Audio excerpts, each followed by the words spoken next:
자, 282번에 있는 서울 1964 서울 저게 문제입니다.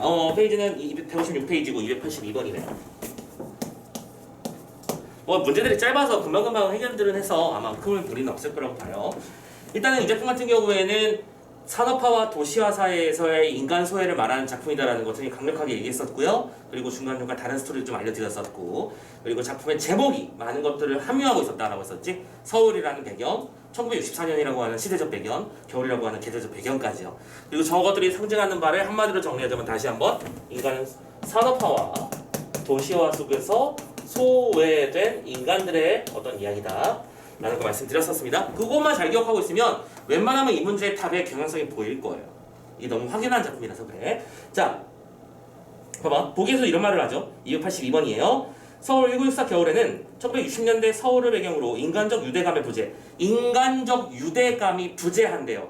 말 자연스럽게 내 마음속에 들어오고 있습니까? 서로 인간 대 인간의 관계로서 유대감이 뭔데 서로 친밀감을 느끼고 관계를 형성하고 싶어 하고 밀접도가 높은 상태를 말하잖아. 근데 유대감이 부재한대요. 없다는 얘기잖아. 그치? 서로 따로따로 놀고 있는 상황이라는 거야. 그럼 부재, 또 의사소통의 단절 등 현대사회의 인간관계가 지닌 특징들을 상징적으로 보여주는 부분들이 제시되어 있다.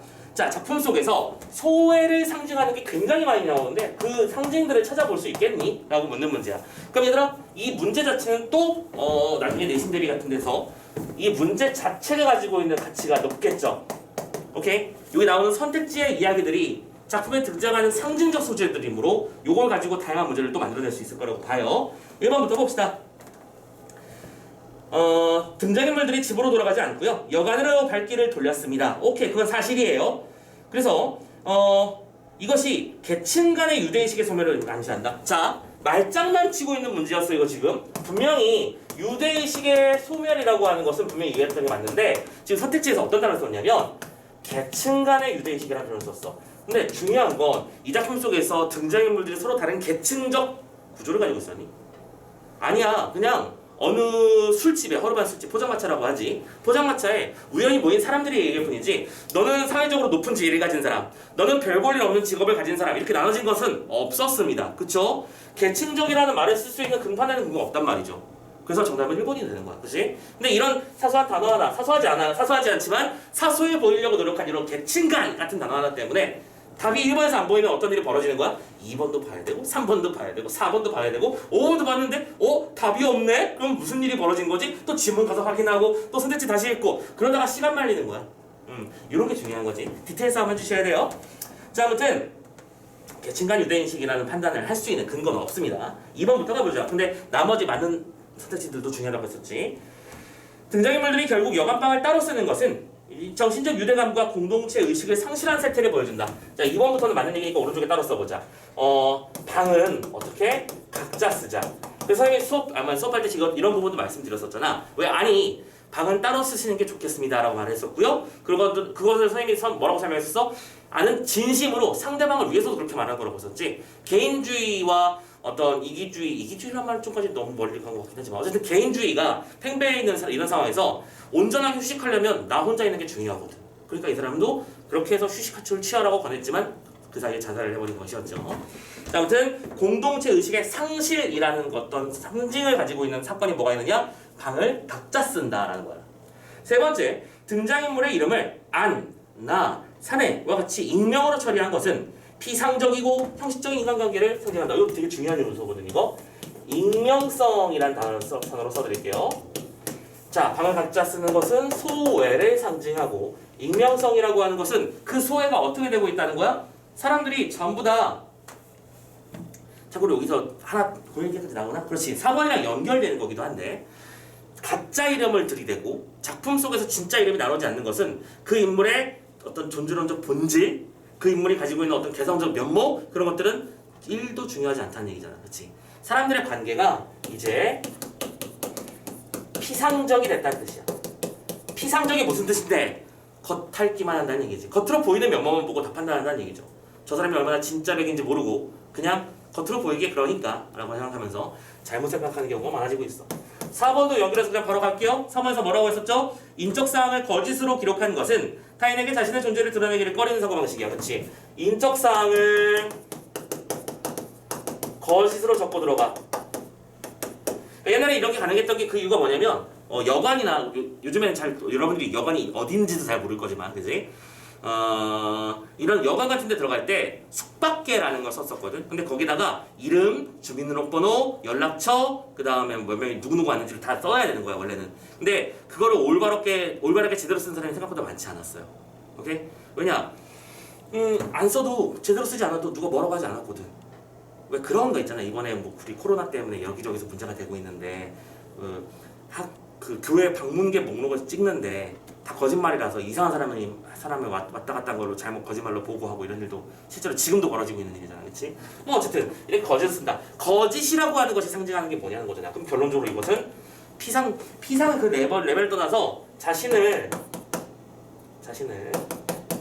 드러내고 싶지 않아 하는 현대인의 속성을 또 그 안에서 보여주는 것이겠지. 오케이? 5번도 가보자고요. 사내가 죽자 서둘러 자리를 피하는 안과 나의 모습은 오케이. 죽음을 보고 신고하지 않고요. 도망을 갑니다. 왜? 복잡한 일에 연루되는 건 싫으니까요. 그럼 이것도 극심한 개인주의를 상징하는 거다라고 말하기 어렵진 않을 것 같은데, 그죠? 이런 장면들이 있어. 근데 얘들아, 이성이 282번이 굉장히 중요하다고 말씀을 드렸잖아요. 지금 이런 선택지만 보고 끝났을까요? 아니죠. 엄청나게 더 많잖아, 작품 속에서. 하나하나 장면들의 이 상징적 의미 같은 것들을 생각하면서 작품을 읽었어야 된다는 얘기지. 예를 들어 개미가 상징하는 게 뭐냐 말했잖아. 양심이라고 우리 공부했었잖아. 그치? 또 뭐 했을까? 나이를 물어보는 어떤 질문의 의도는 무엇인가? 오케이? 너무 건너고 보는 건 아닌가? 뭐 이런 것들의 생각? 이런 것들이 쫙 나올 거야. 작품 전반에 거쳐서. 그런 것들을 읽어내려고 하는 게 중요할 것이다. 생각해 두셨으면 좋겠고요. 283번 넘어가 봅시다. 자, 기억에 담긴 인식을 가져오게 한 것은 이라고 돼 있어. 기억이 뭐였냐면 이제 우리가 너무 늙어버린 것 같지 않습니까? 바로 그거네요. 결국 283번도 282번의 문제랑 유사한 거네, 그지? 소재, 구절의 상징적 의미를 파악하라는 문제거나. 결국 이 인식을 가져오게 하는 것. 지금 문장이 뭐였냐면 그러한 인식을 가지고 오게 만들어준 게 뭐냐는 거잖아. 문제 이거 잘 보시고 5번 보세요. 누군가의 죽음을 무덤덤하게 받아들이는 자신들의 모습이잖아. 5번에 이렇게 썼지? 내가 지금 누군가 죽은 걸 보고 왔거든? 근데 사람의 죽음을 보고서도 흥분되거나 무섭다거나 이런 생각 없이 그냥 피하고 싶다, 귀찮다 라는 생각밖에 들지 않은 거야. 그래서 서둘러 도망나는 거잖아. 그러면서 이런 말을 했었지. 역시 죽어버렸습니다 라고요. 됐죠? 결국 사내에 여기서 무덤덤하게라는 단어가 사용됐는데 이 무덤덤하게 라는 단어는 실은 어쩌다 나왔을까를 가만히 생각해보면 생각의 흐름 보면 되게 웃길 거야.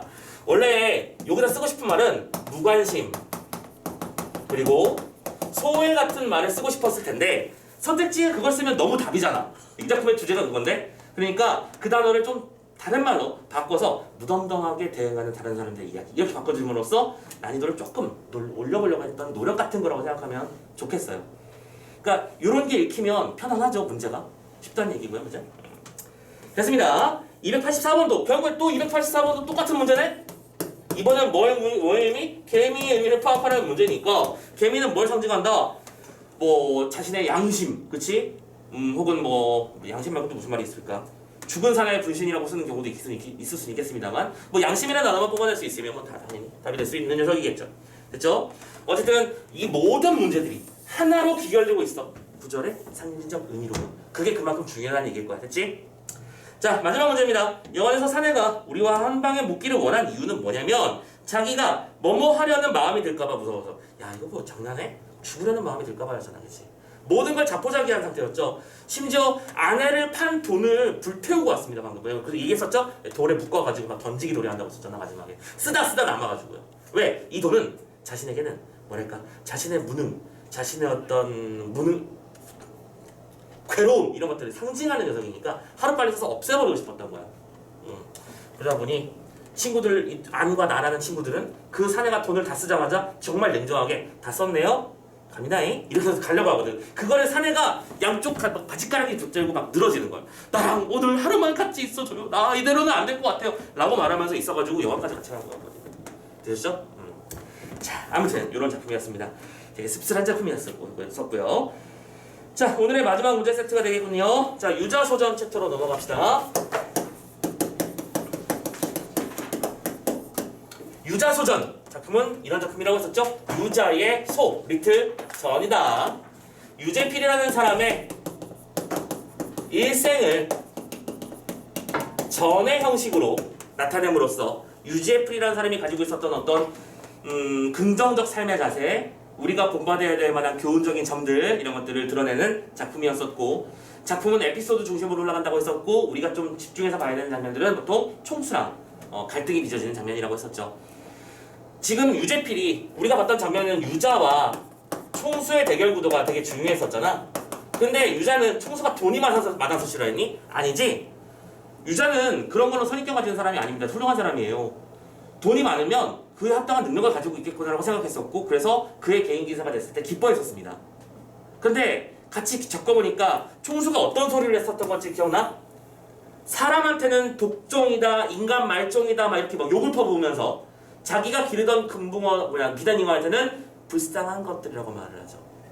자신의 돈을 자랑하는 데에서는 가엾고 안타깝고, 자신이 데리고 있는 인간들, 함께 살아가는 인간들에 대해서는 하대하는 모습을 보며 인간적 실망을 느끼게 되지. 그리고 인간적 실망이 나중에는 극심해져서 총수에게서 벗어나려고 합니다. 벗어난다는 표현 좀 웃기고, 그러니까 다 관두고 더 멀리 떠나려고 해. 근데 참고로 총수가 보통 머리가 아니거든. 똘똘한 사람이야. 유자가 남들이 할 수 없는 일을 해내는 능력을 가지고 있는 사람이거든. 그래서 끝까지 해고하지 않아요. 되게 힘든 자리로 발령을 내놓고 얘를 승진을 안 시켜주는 방식으로 계속 데리고 있어요. 그런 특징이 있어.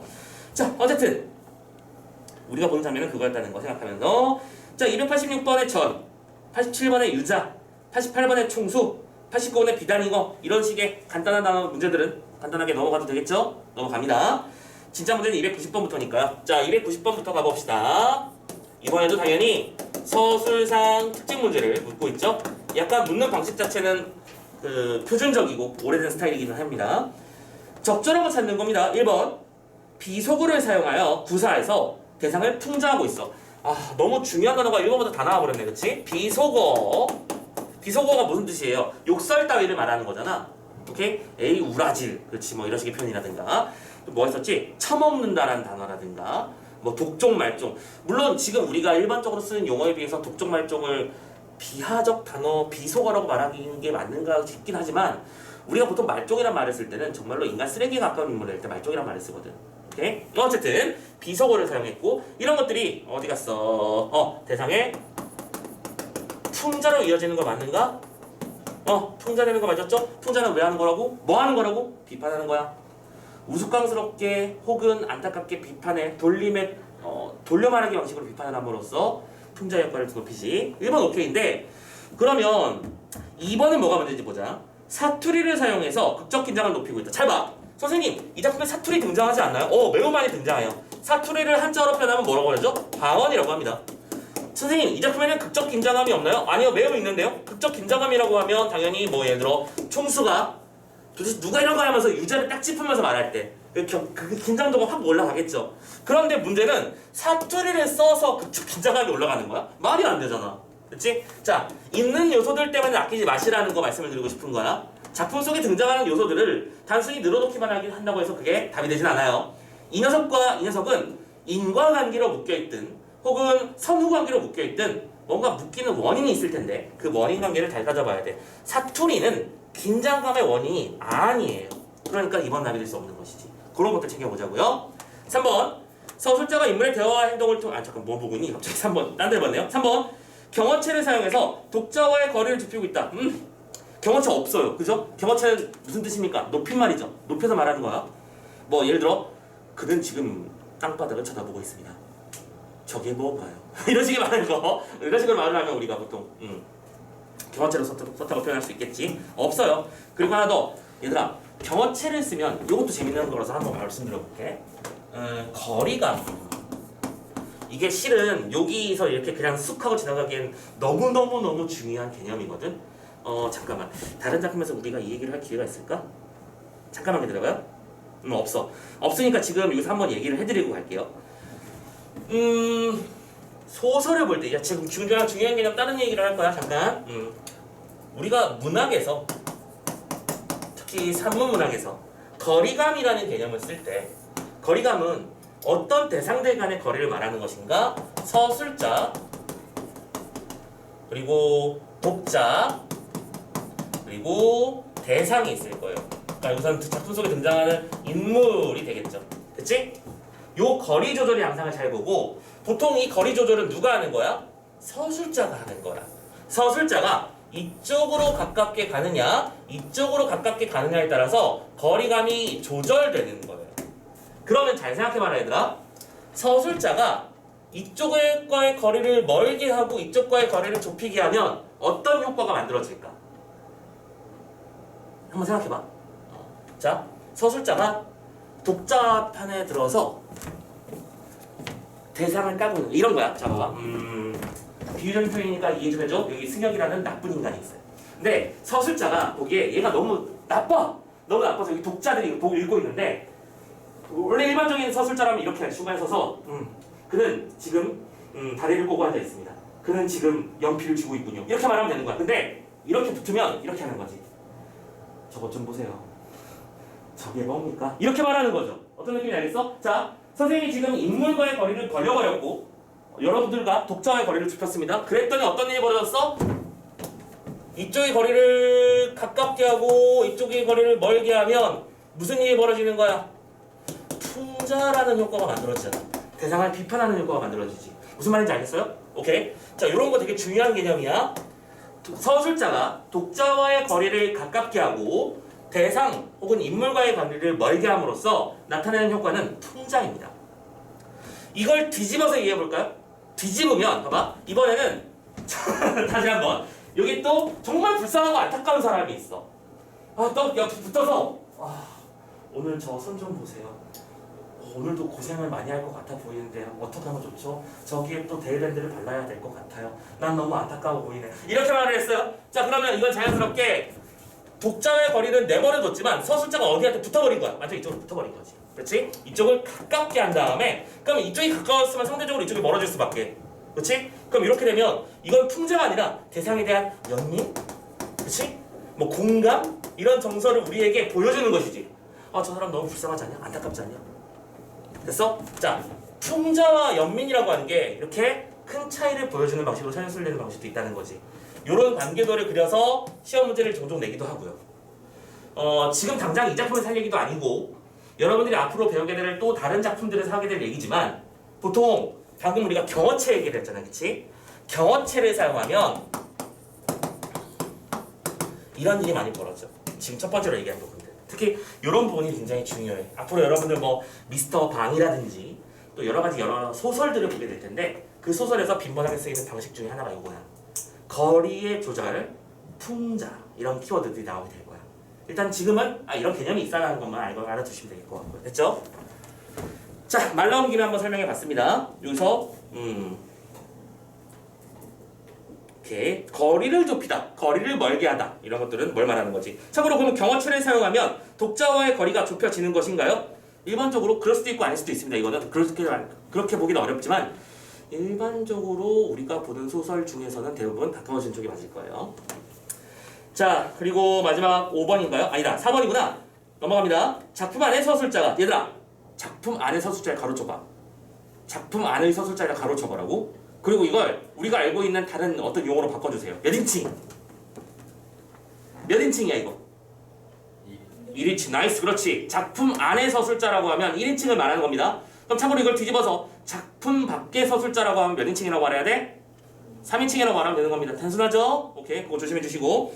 작품 안에 서술자가 자신의 심리를 직접 드러내. 참고로 이거는 1인칭 주인공 시점 말하는 거죠. 근데 이 작품의 특성이 뭐였죠? 1인칭 관찰자 시점이었습니다. 내 심리가 좀 중요하지 않아. 유저의 심리가 중요한 것이지. 땡. 마지막 5번. 인물들의 처한 상황을 상징적인 배경을 통해서 표현하고 있다. 상징적 배경이라고 하는 게 있었나? 그러니까 얘들아, 상징적 배경이라고 하려면 어떤 일이 벌어져야 될까? 예를 들어 뭐 네모 반듯한 공장 시설에서 네모 종이 네모나게 생긴 종이를 접는 그런 시설에서 네모네모하게 각지게 살아가는 사람들의 이야기 이런 거라면 상징적 배경이 될 수 있겠지. 근데 이 작품은 뭘 통해서 상황을 표현하고 있었어? 대화와 행동 아니었어? 즉 무슨 제시? 간접 제시 아니야? 그치? 인물의 대화를 통해서 어떤 일이 벌어졌는지 이해했고 인물들의 행동을 통해서 그 인물들의 심리도 같이 드러나고 있었지. 290번 해결해봤습니다. 자, 291번으로 넘어가 봅니다. 그러면 됐을까요? 291번 문제. 자, 이번에는 성격 제시 방법이야. 성격 제시 방법이라고 하는 단어를 보자마자 참고로 솔직히 말해서 이렇게 대놓고 문제를 내는 시절은 이제 끝났어요. 참고로 성격 제시 방법으로 물어보지 않고 그냥 인물의 성격의 형상화 방식으로 막 이런 식으로 표현을 할 뿐인데 그거 같은 말이니까. 성격 제시하면 니들 이 단어부터 기억나야 돼. 이 단어가 바로 기억나야 돼. 기억나 이거? 직접 제시, 간접 제시. 직접 제시는 서술해버리는 방식이었고 간접 제시라고 하는 건 어떻게 하는 방식? 대사나 행동을 통해서 묘사하는 방식이었죠. 자, 유자의 성격 제시는 어떻게 썼냐? 1번 서술자가 직접 개입한 건 아니죠. 내가 그 사람을 관찰하고 있었던 것이죠. 2번 제3자가 인물의 성격을 직접 설명해 준 적 없죠. 제3자가 왜 튀어나와? 제3자라고 하는 건 3인칭 시점 말하는 거구만. 3번 서술자가 인물의 대화와 행동을 통해 제시하고 있습니다. 괜찮죠? 그런데 지금 3번이 완벽하게 납득될 수 없는 이유는 뭐냐? 인물의 대화와 행동을 통해서라고 말했을 때 그 인물이 에피소드 중심 속으로, 그러니까 유자가 겪었던 이야기 안으로 들어가서 제시됐던 거 아니야? 실제로 인물의 대화 행동은 뭐냐면 유자가 나를 부르지. 이간감 나 육아요. 왜 무슨 일이야? 야 거기 민물 매운탕집으로 한번 와봐. 내가 할 얘기가 있어. 일단 와봐. 응. 왔어. 왔더니 어이구 비린내나 막 그래요. 와가지고 이런 비린내 나는데 뭐 들어왔어? 그랬더니 아이고 내가 지금 이 민물이랑 좀 짜증나는 일이 하나 있어서 그러는데 한번 어떻게 들어볼게요? 하면서 우리가 알고 있는 요 사건으로 들어간 거잖아. 그러면 두 사람의 대화와 행동은 뭐였냐면 짜증나는 일이 있었다? 날 왜 여기로 불렀냐? 이런 거야. 근데 이게 작품의 핵심이냐고. 그건 아니잖아. 됐지? 그래서 참고로 5번 먼저 갈게요.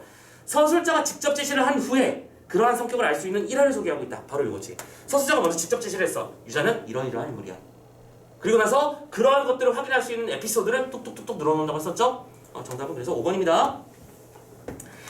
참고로 4번. 서술자가 일화를 소개한 후에 그에 대한 성격을 정리해주고 있다. 이거는 본문의 내용을 거꾸로 한 거죠. 지금 이거. 그렇지? 성격을 먼저 얘기한 다음에 거기에 대한 에피소드를 말했습니다. 자, 292번 문제로 넘어가 볼까요? 자, 구절을 파악하는 문제인데요. 얘는 답만 바로 봐도 될 것 같아요. 참고로 솔직히 유자 소전에 유자가 어떤 사람인지를 알면 이거는 솔직히 기억부터 미임이 뭔지 안 봐도 답이 나와 있을걸? 그랬었길 바랍니다. 지금 유자는 어떤 사람이라고요? 비록 자신이 가진 건 많지 않아도 올바른 삶을 사는 인물이며 다른 사람에게 비굴하게 굴지 않는 사람이고 입 바른 소리를 잘하는 사람이야. 물론 입은 걸걸해. 약간 새끼야 똑바로 안 해 새끼야 막 웃고 있지만 실은 그 안에 되게 따뜻한 정이 넘치는 그런 인물 형이거든. 총수 앞에서조차 감기 들어서 그런데 뭐지 뭐 이러고 있습니다. 야 재벌 총수 앞에서 어떻게 우리가 함부로 그렇게 얘기하겠니?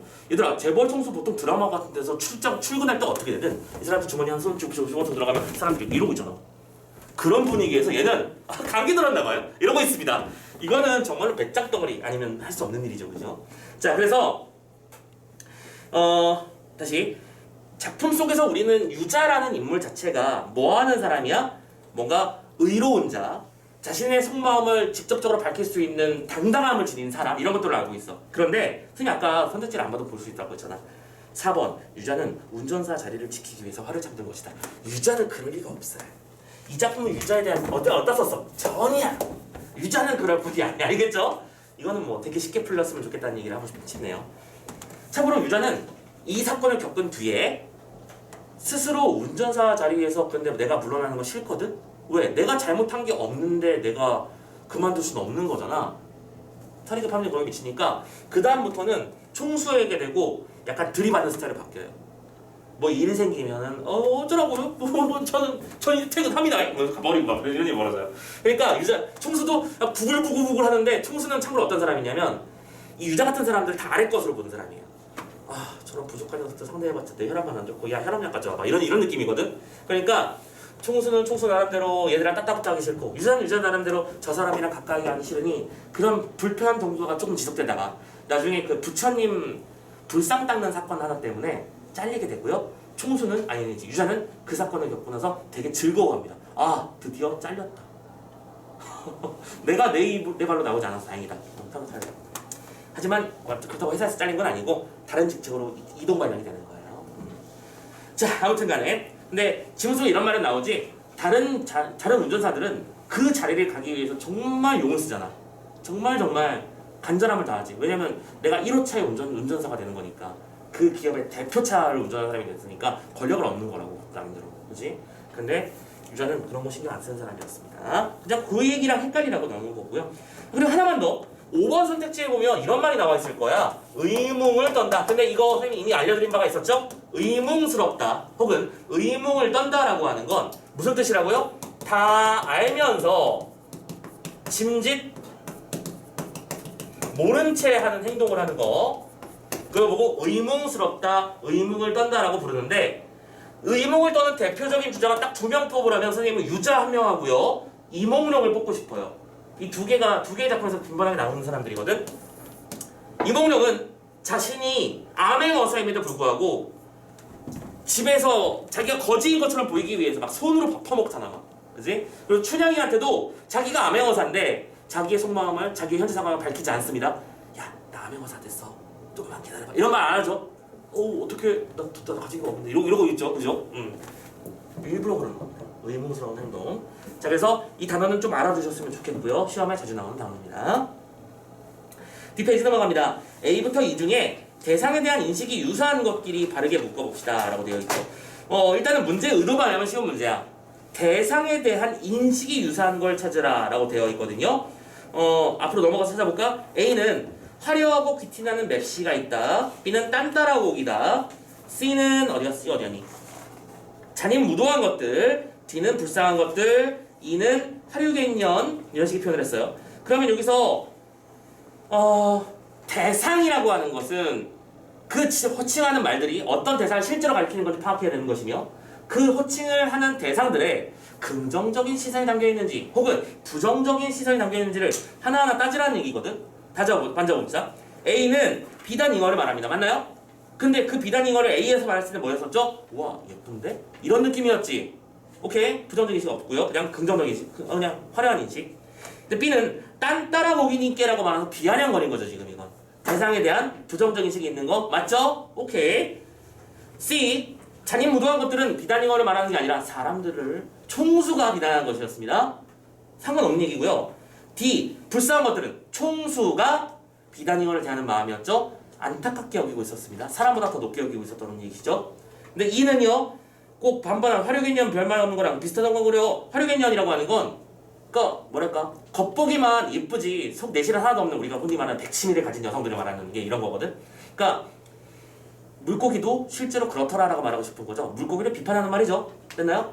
그러면 결론적으로 두 개밖에 겹치는 게 없네. B단인 것들에 대해서 비판적 시선을 가지고 한 말은 몇 번? B랑 E밖에 없었지. 답이 어딘가에 있겠지. 그거 찾으시면 돼요. 됐죠? 자, 294번 문제로 넘어가 볼까요? 참고로 그리고 293번도 실은 소재의 의미를 파악하는 아주 기본적인 형태의 문제다. 그러니까 여러분들이 나중에 내신 대비를 풀 때요. 어쨌든 소설 한 편을 배우게 될 거거든. 현대시, 현대소설, 그리고 극이나 혹은 수필 같은 것들 하나 배운 다음에 문법까지가 첫 번째 시험법이 될 거야. 그러면 현대시에서 뭘 넣는다고 우리는 다 알고 있어? 작품의 표현상 특징 문제 낼 거고, 그지? 식구의 의미 파악하는 문제 낼 거고, 정서나 태도 파악하는 문제 내는 거 우리는 알고 있잖아. 두 번째, 소설이 나오면 인물, 사건, 배경의 내용 이해 문제를 낼 거고, 소재의 의미 파악하는 문제 낼 거고, 구절의 의미 파악하는 문제 낼 거고, 뭐 보기 적용하는 문제 내겠지. 그런 거야. 그런 패턴을 완벽하게 내 걸로 만들어주는 게 중요하다. 알겠죠? 오케이. 자, 아무튼 소재의 의미 파악하는 문제는 항상 나오는 그 문제니까 넘어가고요. 294번 문제. 보기의 구성을, 이 글의 구성을 보기처럼 나눠봤어요. 정리 한번 해봅시다. 그러니까 이거는 작품을 전체적으로 포괄해서 읽을 수 있는 능력이 있는지 판단하는 문제예요. 자, 대포집이 뭐죠? 너희들은 지금 잘 모르는 거라서 그러는데 대포라고 하는 건 정말로 그 쾅쾅 쏘는 대포를 말하는 게 아니라 소주집을 말하는 겁니다. 소주집에서를 A라고 표현하고 총수의 집을 B라고 한 다음에 대포집을 다시 C라고 부르자라고 한다면 원래 시간의 흐름은 B, A, C이다. 맞죠? 원래 총수집에서 벌어졌던 비단이거 사건이 있었고 그것 때문에 대포집에 모인 다음에 참고로 A 대포집은 두 사람이 처음 만났을 때, C 대포집은 이 작품은 우리가 봤던 에피소드의 마지막 장면을 말하는 거겠지? 그러니까 원래 이건 맞고요. 2번, 이거 중요하지? B의 서술 시점과 AC의 서술 시점은 다르지? B의 서술 시점은 뭐였죠? B의 서술 시점을 그걸 표현해봐. 뭐냐. 서술하는 방식으로 표현해봐. 전위적 작가 시점이잖아. 그치? 근데 A와 C는 1인칭 관찰자 시점이었지. 그러니까 우리는 이렇게 얘기할 수 있어. 이 작품은 근본적으로는 1인칭 관찰자 시점인데 에피소드별로 중간중간 전위적 작가 시점으로 변화하는 부분들이 있다. 이렇게 이해하시면 되는 거예요. 그쵸? 여러분들이 중학교 때까지만 해도 시점은 4가지가 있고 A 작품은 이 시점이고 B 작품은 이 시점이고 이런 식으로 갔을 거야. 근데 앞으로는 이런 게 뭉개지는 경우가 많아질 거야. 앞으로 이제 액자식 구성 같은 작품도 보게 될 텐데 액자식 구성도 이런 일이 많이 벌어져. 액자 밖의 사건은 3인칭이다가 액자 안의 사건은 1인칭으로 바뀌기도 하진 않나. 또 작품이 흘러가다가 역순행적 구조를 가지면서 중간에서 갑자기 딴 얘기로 바뀌지 않나. 심지어 2인칭 소설까지도 보게 될 거예요, 너희들은. 그러니까 1학년 때 배웠던 기본들을 다시 2학년 때 심화시키고 확장시켜 나가는 개념이다. 이렇게 이해하시면 돼요. 뭐 어쨌든 3번 A와 C의 소재는 B의 소재를 부정적으로 부각시키고 있습니다. A와 C의 소재는 뭘 말하는 거냐면 물고기 말하는 거였죠. 뭐 지금지금하게 어떤 뭐 비린내 나는 그런 녀석들. 하지만 이런 소재를 사용한 이유는 그 비단 인권에 대한 비판의 의도를 좀 높이기 위한 것이 아닐까 예측할 수 있지. 가능해. 4번 나는 B에서 일어났던 사건을 듣기 위해 A로 나간 것이다. 자, 지금 사건 판별 잘해봐. 나는 B에서 일어났던 사건을 들으려고 A로 나간 게 아니라 그가 나를 만나서 사건에 대해서 얘기를 해주는 거지. 지금 이거 생각보다 심각한 말장난 문제예요. 지금 이 말을 혹시 선생님 이거 무슨 소리인지 좀 정확하게 모르겠는데 혹시 있니? 정말 높으시면 한 번만 더 말할게. 지금 이 문장은 내가 얘한테 야야야 이거 파란 부필 어떠니? 라고 이게 파란 부필 이게 비단인 거야, 그렇지? 이 비단이가 어떤지 궁금해서 야야야 비단이가 어떻게 됐어? 라고 말하고 있는 거잖아 지금 이 선택지는. 근데 이 작품의 순서는 그게 아니라 내가 아이고 왜 여기까지 오라고 했어? 했더니 아이고 내가 할 얘기가 있어서 그래 어떻게 내 얘기를 들어볼란가? 그래 그 무슨 얘긴데? 비단이거 관련된 얘긴데 이렇게 흘러갔단 말이야 사건이. 비단이거의 얘기를 듣기 위해서 간 게 아니라 내가 봤더니 그 애가 비단이거 아니야 유자가 비단이거 얘기를 해준 거잖아, 그지? 말장난 문제지, 그지? 되게 근데 아무렇지도 않게 B에서 일어났던 사건을 듣기 위해 일어난 것이다. 맞아 보이지 않냐? 얼핏 보면. 그쵸? 실제로 B에서 일어났던 사건을 A에서 들었잖아요. 그러니까 이런 것들도 이 말장난에 낚이지 않으려고 노력 많이 하셔야 됩니다. 오케이? 사건의 선후관계를 이런 식으로 문제를 낼 수 있다. 이런 거 되게 고급진 문제예요. 고3들도 이런 문제에 정말 많이 낚입니다. 아시겠죠? 나중에 선생님한테 질문을 막 와. 선생님 저 이 문제 모르겠는데. 뭐가 문제야? 보자 한번. 그럼 이런 선택지가 나오면 하면서 막 가요. 뒷머리를 긁으면서 가요. 자기도 몰랐던 거지. 그러니까 선생님이 답을 알려주니까 그렇게 간단한 거였나? 근데 혼자 풀 때는 이런 게 안 보이는 경우가 많거든. 알겠지? 찾아내려고 용서 주세요. 자, 아무튼 간에 자주 그런 일이 벌어지는 문제입니다. 5번 A와 C는 B의 이야기를 이끌고 마무리 짓는 기능을 하고 있습니다. 그쵸? A에서 어떻게 들어볼란가? 한 다음에 B가 전이가 진 다음에 C에서 아이고 이런 일이 있었단다 라고 하면서 그런 일이 있었구나 그래서 여기로 온 거라고 했구나 라는 어떤 깨달음을 말하면서 끝나죠. 됐죠? 어쨌든 294번 나름대로 재미있는 문제였습니다. 자, 대망의 295번인데요 우리가 동산탈춤을 배웠죠? 그렇기 때문에 작품 설명 안 하고 바로 가보겠습니다. 이때 이 295번도 실은 이건 내신 같은 데서 정말 많이 활용되는 형태의 문제예요.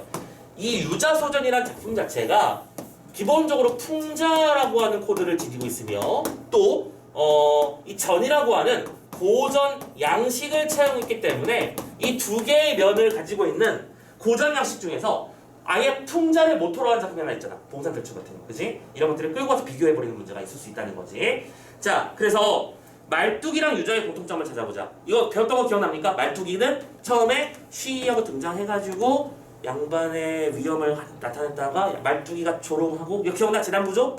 조롱하며 양반들이 호통을 치고 말뚝이가 변명을 하는데 그 변명에서 조롱이 나오는 거죠. 변명을 하면 양반들이 만족한 다음에 뭐뭐라네 하면서 춤을 추면서 끝이 나고 그 춤을 다시 한번 쉬로 끊으면서 다시 다음 장면이 시작되고 기억나시죠? 자, 아무튼 그럼 여기서 말뚝이나 유자의 공통점으로 적절하지 않은 걸 찾아보자 한다. 1번 사회적인 지위는 상대적으로 낮은 편이다. 상대적으로라는 말이 있기 때문에 가능하겠다, 그렇지? 왜냐면 말뚝이는 하인 신분이고요, 유자는 총수의 기사 신분이죠.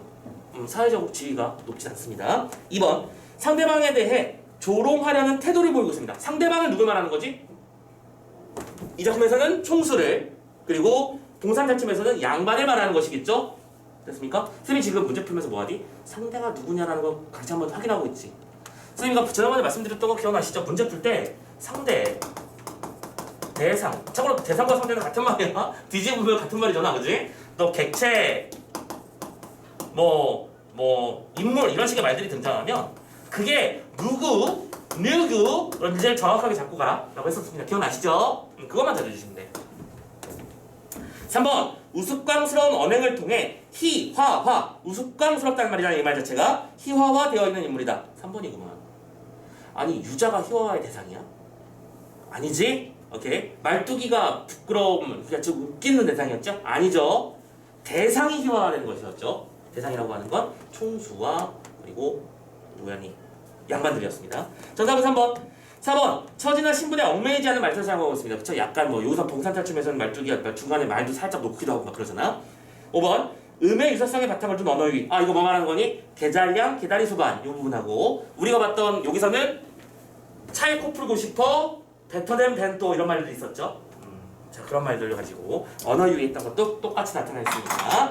잡아주시면 되겠습니다. 오케이, 여기까지 해서 295번까지 마무리 지었고요. 자, 다음으로 소설 작품이 2편이 남아있고요. 뒤에 극스필이 있는데, 오늘 목표는 소설 작품 2편을 마저 한 다음에 저기 있는 극스필 중에서 수필 한 편을 마저 보고 마무리 짓는 게 오늘 목표입니다. 아시겠죠? 자, 시작 갈까요? 이번엔 좀 길게 씁시다. 현재 시간 45분이니까 이따가 8시부터 다시 다음 챕터 수업을 시작할게요. 잠시 후에 만납시다.